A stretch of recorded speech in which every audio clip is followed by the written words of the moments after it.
Hello and welcome back to my channel. My name is Rosa Victoria and I'm the creator of the Misfit Business Lounge. Now I'm a little bit nervous today because I have Kristen with me and I'm giving her permission to roast me, but roast me on all the things that are needed right now because where I'm trying to shift my business over the next year is to create a safe environment and a safe community. And I've always envisioned that and I've always had the intention of doing that. But I think sometimes in the online space, it's really easy to hold an intention, but to not necessarily match that up to the reality. Because when it comes down to inclusivity, we're not inclusive just because we don't exclude somebody. And I think in numerous conversations that I've had with Kristen over the last couple of months, I've realized where me as a leader needs to represent better so that other people can also make changes in their industry. So I'm joined by Kristen today. Kristen, can you just begin by telling us a little bit about who you are, your background, and all of the things? Absolutely. First of all, thank you for allowing me to do what I love to call a content roast. They're some of my favorite things ever. I'm Kristen Kubik. I am an inclusive marketing consultant, and I focus really, really hard on just making marketing, business in general, a safer place for buyers of all backgrounds, all lived experiences, excited to be around businesses and buy from businesses. Because a lot of the time, what has happened, especially over generations, over decades, is people of certain demographics, of certain lived experiences, they don't like buying from companies because they've had notorious bad experiences.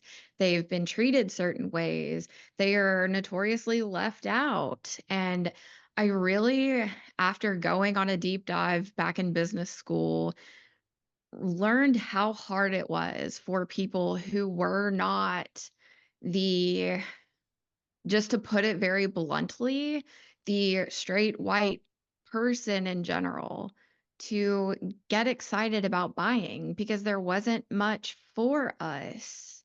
So it was exciting to be able to dive into this and get really comfortable and uncomfortable at the same time with having conversations about more inclusivity, but also accessibility for people also like myself who are visually impaired, who are disabled, who have all kinds of other things that we have to deal with on a day-to-day basis.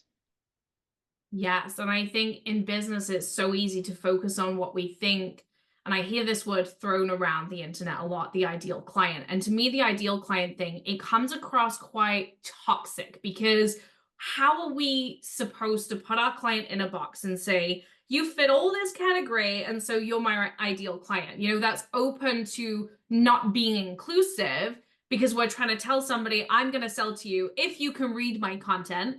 I'm going to sell to you if you can, navigate my website. I'm going to sell to you if this. And I, for one, can sit here hands down and say, I have been that business creator.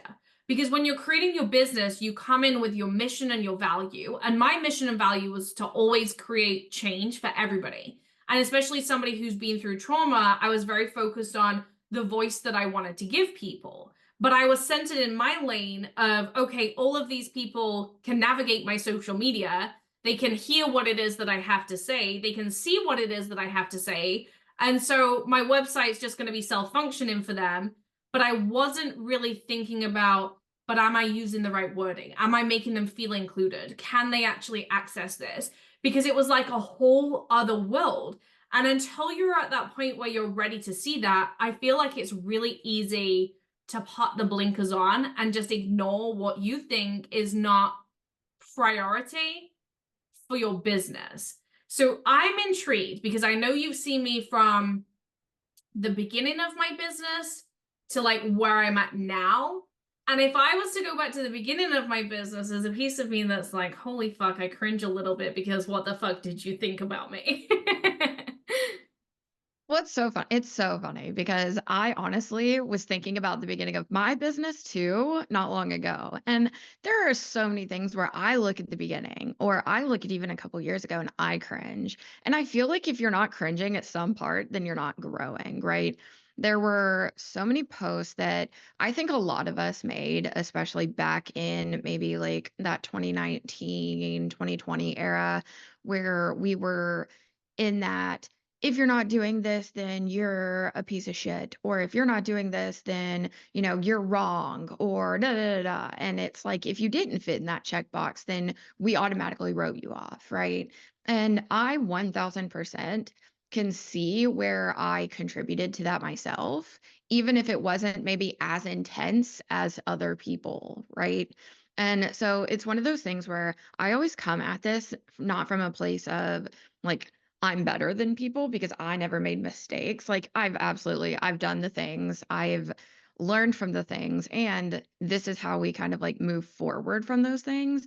But it's funny, I think there was a post from you that I remember, like, specifically, Oh. and it was one of the things that, like, activated me, and I was so triggered for the longest time, and I think I had to, like, mute you or, like, something for a while, and it was because you had said something about if you weren't earning the money that you wanted in the time, then it's because you didn't want it bad enough. And in my mind, I went, yeah, but what about the people who are systemically affected by homelessness or by like domestic violence or like, other like racism or things that the wage gap, things like that. I was like, those are systemic issues that you can't just like wish and hope and manifest and shit your way out of, right? Yeah. And I was like, yeah, but, like, people who say that, they just don't see it yet, right? And Yes, because there are people who still say it now who still don't see it, right? But it's funny because when you did the, like, fundraiser for homelessness last year, that was like, not the first time, but that was the, like, thing that really made me go, "Now she gets it."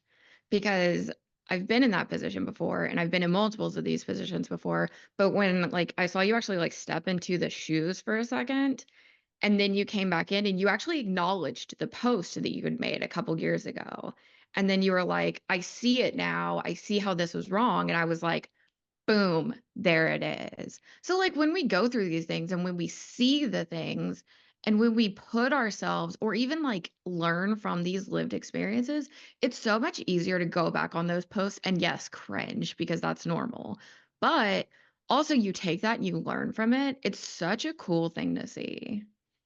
yes, and I think just going back to that, absolutely, like right on. And I think I've had to come to a point where I take a step back out of my shoes and actually look at, but it doesn't make sense to tell somebody who has been brought up in poverty, like to just manifest more money because they have no idea what the sensory experience is of money. They have no idea how to craft that. They don't have the self-worth. They don't have this. Like they can't step into that energy.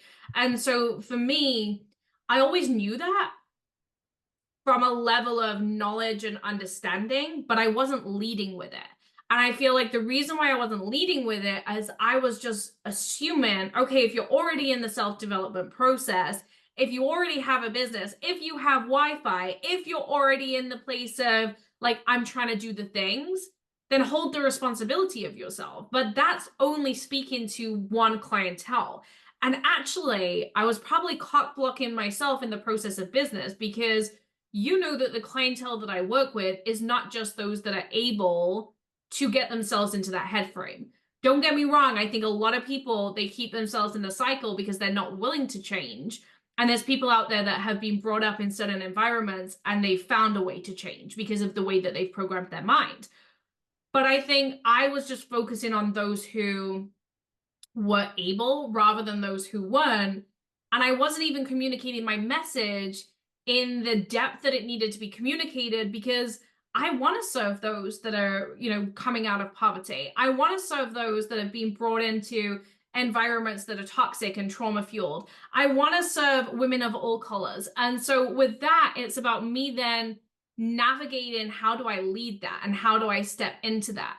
And so the thing that comes to the surface for me is if I had created a post without stepping into the shoes of homelessness, do you feel like it would have shared the same message? I think there's a way to create the post without having to necessarily have the lived experience by listening to the lived experiences. Like, I talk a lot about racism, about pro blackness, about like a lot of fundamental systemic issues that I have not and will never have lived experiences in. But Yeah. it's because I've spent a lot of time and continue to spend a lot of time because there is no endless amount of time that I could spend doing this. Reading, researching, listening to actual creators, talking to actual people about their experiences.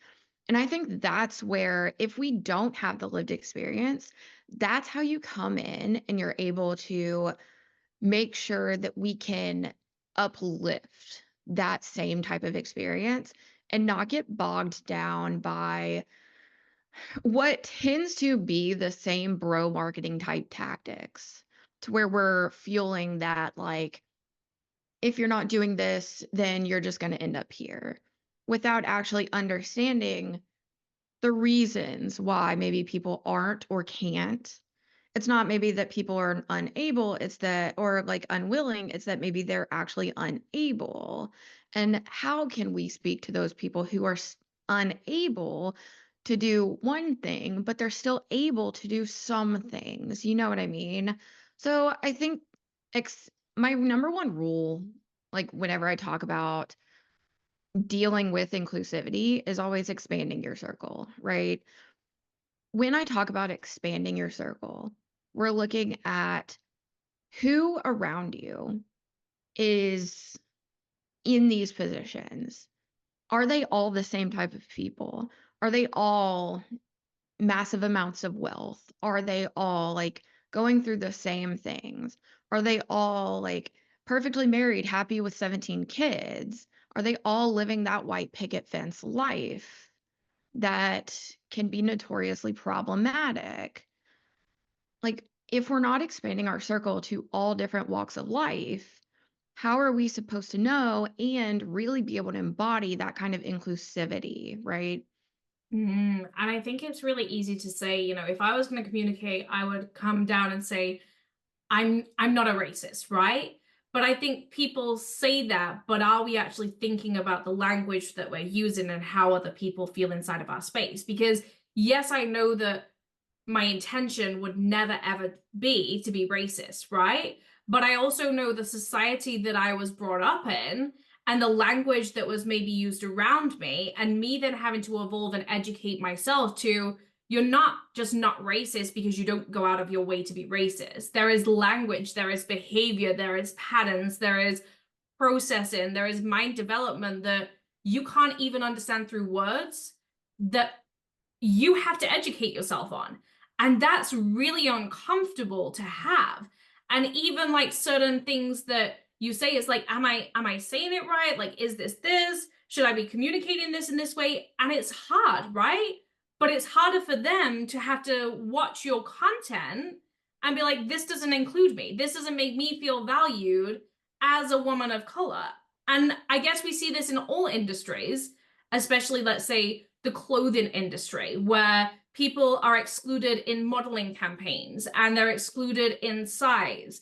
And so is where do we educate ourselves? Like, where do we open our eyes to, just because you think you're not doesn't mean that you're doing the things that your audience need you to do.